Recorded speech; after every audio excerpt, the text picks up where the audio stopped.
Laptop 18 core ini bodinya tipis dan bobotnya enteng banget. Cuma 980-an gram doang. Padahal laptop 18 core biasa tuh bodinya besar dan berat. Performanya juga nggak bercanda nih. Dia pakai Snapdragon X2 Elite, prosesor laptop kelas atas terbaru dari Qualcomm. NPU-nya udah 80 tops. Ini NPU paling kencang yang ada saat ini. RAM 32GB, SSD 1TB. Ini mewah banget untuk laptop tahun 2026. Layar pakai OLED juga dan ada 2 konektor USB 4. Baterainya super irit, nyaris 23 jam. Laptop ini adalah Asus ZenBook A14 tapi yang keluaran 2026.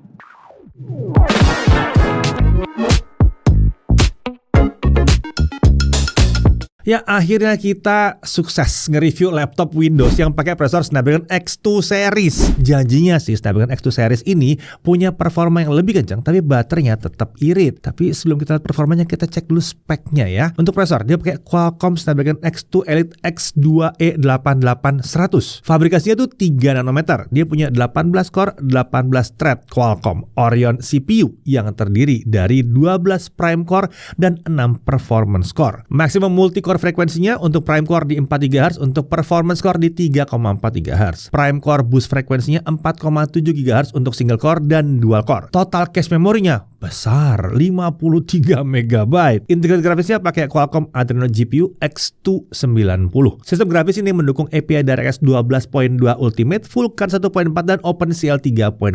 Untuk NPU dia pakai Qualcomm Hexagon NPU dengan kemampuan komputasi hingga 80 tops. Ini jauh lebih tinggi dibandingkan NPU yang ada di X Elite yang hanya 45 tops. Ini juga jauh melampaui persyaratan minimal Copilot Plus PC yang ada di 40 tops. Untuk memori atau RAM-nya dia pakai 32GB LPDDR5X 9523 MHz dengan memori bus di 128 bit. Kencang parah. Untuk storage dia pakai 1TB SSD M.2 NVMe PCIe Gen 4x4. Wireless connectivity dia pakai modul Qualcomm Fast Connect yang udah support Wi-Fi 7 dan Bluetooth-nya versi 5.4. Tentunya laptop ini juga sudah mendukung Snapdragon Sound, jadi mendukung kodek aptX yang lossless. Ini berarti suara yang didengar akan mirip seperti aslinya saat menggunakan TWS atau perangkat audio berbasis Bluetooth lainnya. Tentunya kita akan membutuhkan perangkat audio yang mendukung aptX lossless ya untuk bisa menikmatinya ya. Untuk kapasitas baterainya ada di 70 Wh.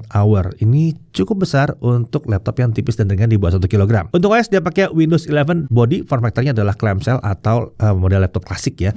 Materialnya Seraluminium. Nah, menurut Asus, material sintetik seramik ini dibuat dengan melakukan proses elektrokimia pada material magnesium aluminium. Proses tersebut menghasilkan material dengan sifat ringan seperti logam aslinya, tapi dengan kekuatan seperti keramik. Seraluminium sendiri diklaim lebih tahan goresan dan keausan akibat pemakaian. Menariknya lagi, material seraluminium tersebut digunakan di seluruh bagian bodi laptop kecuali bingkai layarnya. Di laptop Asus sebelumnya, material cuma digunakan untuk area punggung aja. Tentunya laptop ini juga sudah memenuhi standar daya tahan military standar 810H, jadi ketangguhannya terjamin lah. Untuk warna, ada Zabriskie Beige, ini yang kita uji, dan ada Iceland Grey. Uniknya, warna tersebut dihasilkan dari proses elektrokimia, bukan dengan cat. Warna tersebut diklaim tidak akan cepat pudar, sehingga penampilan laptop tampak akan seperti baru terus walaupun sudah digunakan dalam jangka waktu yang panjang. Nah, untuk desain, laptop ini sepertinya masih menggunakan sasis bodi yang sama dengan Asus ZenBook A14 keluaran sebelumnya. Jadi nggak ada yang benar-benar baru dari desainnya. Tapi harusnya ini bukan menjadi masalah karena Asus ZenBook A14 itu punya DNA desain premium dan profesional dengan permukaan bodi yang terasa mulus saat disentuh. Dan kebetulan itu adalah laptop saya 6 bulan terakhir. Itu nyaman banget pakainya. Nah, untuk dimensinya, panjangnya 31 cm, lebar 21,3 cm, dan ketebalannya paling tipisnya 1,34 cm, paling tebal 1,59 cm. Untuk bobot, laptopnya aja di 988 gram. Ini sangat ringan ya untuk laptop 14 inci dengan baterai 70 Wh. Untuk charger dan kabelnya itu ada di 250 gram. Ini adalah charger 100 watt dengan kabel USB Type-C yang bisa dilepas. Nah, total bobot kalau dibawa semuanya jadi 1,23 kg. 1,23 kg itu biasanya berat laptop yang dikatakan ringan. Nah, ini laptop plus chargernya. Untuk display ini adalah layar berukuran 14 inci dengan resolusi 1920x1200 pixel dengan aspek rasio 16:10. Refresh rate-nya 60 Hz dengan response time di 0,2 ms. Panelnya OLED. Menurut Asus tingkat kecerdasan maksimalnya ada di 400 nits di mode SDR dan 600 nits di mode HDR dengan color gamut 100% DCI-P3. Nah, kalau kami ukur, tingkat kecerdasan maksimalnya ada di 408 nits di mode SDR dan 642 nits di mode HDR. Gamut refresh-nya 99,2% DCI-P3 dengan gamut full di 111,2% DCI-P3. Ini menandakan kalau layar laptop ini udah siap dipakai untuk content creation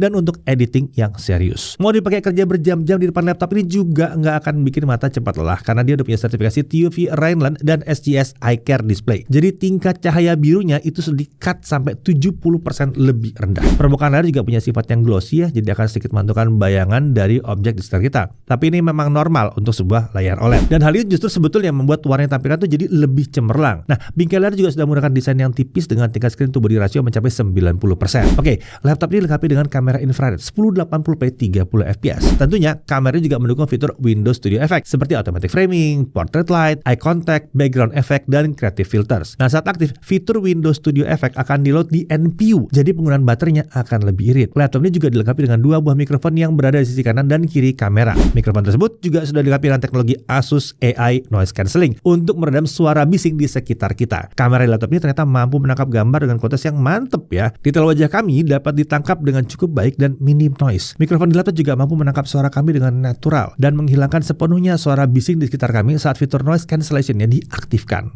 Oke, kali ini kita uji kemampuan mikrofon dari laptop Asus ZenBook yang satu ini. Bisa kalian lihat di sekitar ini lagi ramai banget ya sama kendaraan. Wajar, soalnya ini udah masuk jam pulang kantor. Untuk kualitasnya sendiri ini udah terbilang bagus ya. Noise di sekitar bisa keredam dengan baik dan suara saya bisa ketangkap dengan baik juga. Kali ini kita uji kemampuan kamera dari laptop Asus ZenBook yang satu ini. Untuk resolusi maksimalnya dia bisa sampai 1080p 30fps. Hasilnya kurang lebih seperti ini. Kalau menurut saya pribadi sih ini udah bagus banget ya.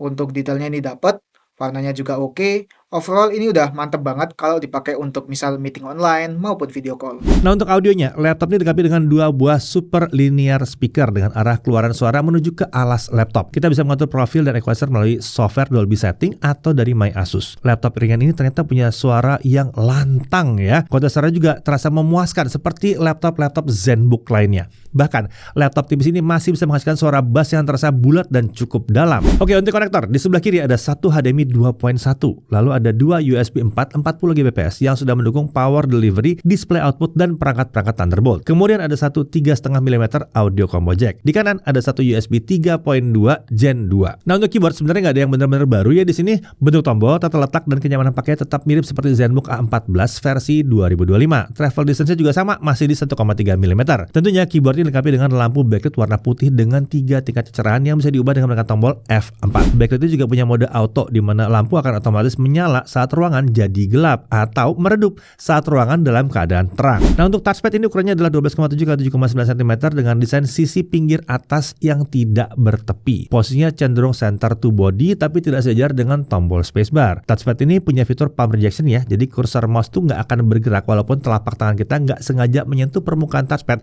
saat kita sedang mengetik. Saat dicoba, touchpad ini terasa responsif ya saat digunakan dan klik kanan kirinya nggak perlu tekan terlalu dalam. Pergerakan jari kita juga terasa mulus dan lancar di atas touchpad. Nah, untuk sistem pendingin laptop ini dia dilengkapi dengan satu buah heat pipe dan dua buah kipas. Untuk ventilasi buangan panasnya itu ada dua dan ini mengarah ke belakang. Oke, untuk sistem security-nya laptop ini dilengkapi dengan sistem pengamanan biometrik dengan jenis pengenalan wajah. Selain itu kita juga bisa mematikan modul kamera dengan menekan tombol function plus F11, jadi lebih aman. Nah, untuk aspek performanya, laptop ini dilengkapi dengan 3 profil performa, yaitu ada performance mode, standard mode, dan whisper mode. Profil tersebut dapat diubah dengan menekan tombol function plus huruf F atau melalui aplikasi My Asus. Oke, kita langsung aja coba pakai Cinebench 2024 for ARM64 ya. Dan ini kita coba dulu pakai charger ya. Dalam stabilitas selama 30 menit skor tertinggi yang dicapai adalah 1319 poin di mode standar dan 1499 poin di mode performance. Sebagai perbandingan, skor yang didapatkan oleh prosesor X Elite X1 E7800 adalah 970 poin doang. Ini berarti X2 Elite di laptop ini dan 53% lebih kencang dibandingkan X Elite sebelumnya. Ini jauh banget naiknya ya. Cuma dalam satu generasi doang. Lalu untuk skor yang bisa dipertahankan ada di 1250 sampai 1260 poin di mode standar dan 1440 sampai 1450 poin di mode performance. Nah, sekarang kita coba kalau tanpa charger. Nah, kalau kita lepas chargernya sekarang di mode standar kita dapat 1240 sampai 1250 poin. Sementara di mode performance 1430 sampai 1440 poin. Jadi, mau pakai charger atau tidak pakai charger, performanya sama aja ya. Oke, sekarang kita lihat suhunya. Kalau kita jalankan Cinebench stabilitas selama 30 menit di mode performance, suhu prosesor sempat naik sampai 95 derajat Celcius, tapi kemudian akhirnya bergerak di kisaran 75 sampai 84 derajat Celcius. Jadi aman banget ya. Oke, kita lanjut ke Premiere Pro 2026 ARM64. Jadi ini dari Adobe dan sudah support ARM64 ya. Untuk video 4K 60 yang 5 menit. Kalau kita pakai OpenCL, semua selesai dalam waktu 10 menit 15 detik. Sementara kalau video Full HD 60 fps, durasi 5 menit, dengan OpenCL selesai dalam waktu 2 menit 47 detik. Untuk suhu kerja pas melakukan 4K 60 video exporting, suhu prosesor sempat naik ke 95 derajat Celcius di awal pengujian, namun kemudian akhirnya turun di bawah 80 derajat Celcius dengan 2 kali spike aja ke 83 derajat Celcius. Jadi aman banget. Oke, sekarang kita lihat untuk DaVinci Resolve 20.3. Lagi-lagi ini yang sudah optimal untuk ARM64. Videonya 4K 60 5 menit, itu selesai dalam waktu 14 menit 12 detik. Kalau Full HD 60 fps yang 5 menit selesai dalam waktu 4 menit 22 detik. Nah, ini kencang ya. Untuk suhu kerja pas menjalankan 4K 60 video exporting, suhu rata-rata prosesor dapat dikendalikan di bawah 70 derajat Celcius dengan sekali spike aja ke 80 derajat Celcius. Lanjut ke CapCut. Lagi-lagi software ini juga sudah untuk ARM64 ya. Video 4K 60 yang 5 menit selesai dalam waktu 3 menit 51 detik. Untuk video Full HD 60 fps 5 menit selesai dalam waktu hanya 1 menit 18 detik. Nah, untuk suhu kerja bersama melakukan 4K 60 video export, suhu prosesor di awal sempat naik ke 93 derajat Celcius, lalu kemudian turun dan terkendali di bawah 90 derajat Celcius. Jadi menarik ya, software video editingnya itu 3 biji itu semua sudah ARM64 loh. Sudah compatible full native. Kalau ada yang bilang, wah ini banyak pakai ARM banyak yang nggak compatible. Tuh, software video editingnya udah compatible semua. Lanjut, UL Procyon. Di buku jadi kita menggunakan AI Computer Vision Benchmark untuk menguji performa NPU dari prosesor Snapdragon. Skor yang didapatkan adalah 4.361 poin untuk X2 Elite di laptop ini ya, dan 1.883 poin untuk X Elite-nya. Ini berarti performa NPU di X2 Elite itu 2,3 kali, bukan persen lagi, 2,3 kali lebih kencang dibandingkan NPU yang ada di X Elite sebelumnya. Oke, kita masuk ke Trimax Solar Bay Graphic Test. Kita dapat 81,21 fps untuk X2 Elite di laptop ini, sementara di X Elite sebelumnya cuma 42,73 fps. Jadi performa IGP di X2 Elite ini 90% lebih kencang dibandingkan X Elite yang dulu. Ini jauh banget naiknya dalam satu generasi doang ya. Oke, sekarang kalau gitu mari kita lihat sekencang apa laptop Snapdragon X2 Elite kalau dipakai main game, dan hasilnya kurang lebih seperti ini.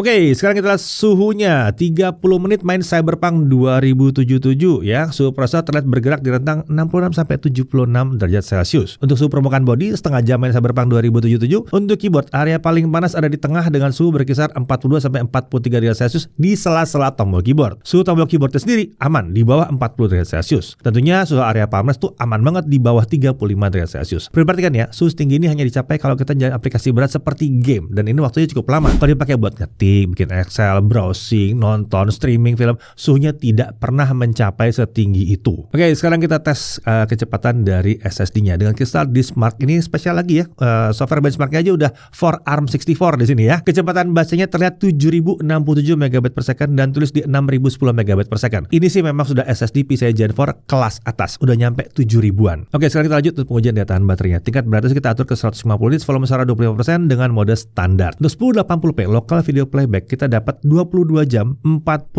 menit non-stop nonton video. Ini sih irit banget laptopnya ya, padahal ini pakai yang 18 core ya. Jadi dia hampir dapat 23 jam di sini. Untuk charging 30 menit aja itu dapat 56%. Dari kosong sampai penuh butuh 1 jam 54 menit. Ini sedikit lebih cepat dibandingkan standar kami yang 2 jam pas. Nah, untuk harganya nih Kalian bisa lihat di sini harganya ya. Tuh, harganya segitu tuh ya. Untuk bonus pilihannya dia dapat Microsoft Office Home 2024 langganan Microsoft Office 365 selama 1 tahun dan ada sleeve bag. Untuk garansi dia dapat 3 tahun international warranty dengan 3 tahun Asus VIP Perfect Warranty. Dengan VIP Perfect Warranty, Asus Indonesia akan menanggung 100% total biaya perbaikan untuk kerusakan akibat kelalaian pengguna. VIP Perfect Warranty dapat digunakan 1 kali setiap tahunnya. Jadi total klaimnya bisa 3 kali. Selain itu, laptop ini juga akan mendapatkan layanan Asus Premium Services yang mencakup free round trip shipping. Dengan layanan ini, Asus akan menanggung penuh biaya pengiriman laptop dari pengguna ke service center dan begitu pula sebaliknya. Lalu ada laptop spa. Dengan layanan ini, Asus akan melakukan pembersihan dan perawatan laptop kita secara gratis. Bahkan ada layanan penggantian thermal paste. Kemudian ada fast lane. Dengan layanan ini, kita mendapatkan prioritas antrian saat lagi di service center. Oke, kita masuk dalam hal yang perlu diperhatikan. Untuk saat ini, belum semua aplikasi Windows memang tersedia versi ARM64-nya. Tapi udah banyak banget sebetulnya yang menyediakan ARM64. Udah banyak sekali aplikasi populer yang keluar versi ARM64 ya. Bahkan semua software video editing tadi itu sudah ARM64 semua. Harusnya jumlahnya hanya akan semakin meningkat ya seiring dengan kepopuleran laptop Snapdragon ini. Lalu untuk aplikasi Windows x86 tertentu itu akan berjalan di mode emulasi saat dijalankan di laptop ini. Jadi mungkin ada perbedaan pada performa dan kompatibilitas. Kalau dari pengalaman kami sih, aplikasi yang belum native ARM64 aja tetap bisa lancar jalan di laptop Snapdragon tanpa kendala yang berarti. Setidaknya untuk software-software yang kami pakai ya. Kemudian yang mesti diperhatikan lagi bahwa resolusi layarnya ini Full HD+. Harapan kami udah pakai panel yang 2,8K seperti laptop Asus yang lainnya. Dari sisi menariknya, bobotnya ringan di bawah 1 kilo, 980-an gram doang. Desain dan penampilannya premium. Lalu dia udah pakai Snapdragon X2 Elite yang kencang banget, 18 core. Mau multitasking? Enteng di sini. Cache memorinya juga gede banget. Lalu dia kuat editing video 4K 60 di aplikasi tertentu. Pakai CapCut lancar ya. Untuk main game juga masih bisa lancar di sini. NPU-nya 80 TOPS, ini kencang dan bisa jalan aplikasi AI secara ringan dan secara offline dengan lancar. Kapasitas RAM-nya dan SSD sudah cukup besar. Layar OLED 100% DCI P3, baterai juga sangat irit, punya 2 USB 4, ada konektor USB dan HDMI yang besar pula dan pengamanan biometrik juga ada. Kualitas speaker sangat memuaskan di sini. Kemampuan noise cancellation-nya sangat baik. Lalu dia punya garansi kelalaian pengguna. Jadi, Asus ZenBook A14 keluaran 2026 ini cocoknya buat siapa? Laptop seperti ini sih harusnya cocok untuk kaum road warrior ya. Bobotnya di bawah 1 kg, jadi enteng dibawa kemana-mana. Saya udah ngerasain sendiri dengan versi tahun lalunya. Enak banget dibawa traveling. Chargernya 100 watt dan bentuknya kayak charger HP. Jadi ini praktis dibawa. Nggak perlu bawa charger tambahan buat perangkat lainnya. Nggak perlu repot sering cari colokan listrik karena baterainya itu bisa nyaris 23 jam dalam pengujian kami. Penampilan juga premium. Jadi oke banget mau dibawa meeting, ketemu klien, nggak malu-maluin. Mau dipakai buat video editor juga harusnya bisa karena layarnya udah OLED dan speknya kencang buat ngedit video. Ini didukung dengan makin banyaknya aplikasi native buat editing seperti Premiere Pro, DaVinci Resolve atau CapCut itu udah native semuanya. Mau ngedit pakai monitor 5K juga bisa karena konektornya udah support ya. Mau dipakai untuk kalangan programmer harusnya cocok juga ya, asal aplikasi memang cocok dengan laptop yang satu nih. Jadi, kalau dicari adalah laptop Windows 11 kelas atas yang bobotnya enteng di bawah 1 kg, performa kencang dengan prosesor 18 core, baterai super irit nyaris 23 jam, Asus ZenBook A14 keluaran 2026 ini bisa jadi pilihan yang susah untuk dilewatkan.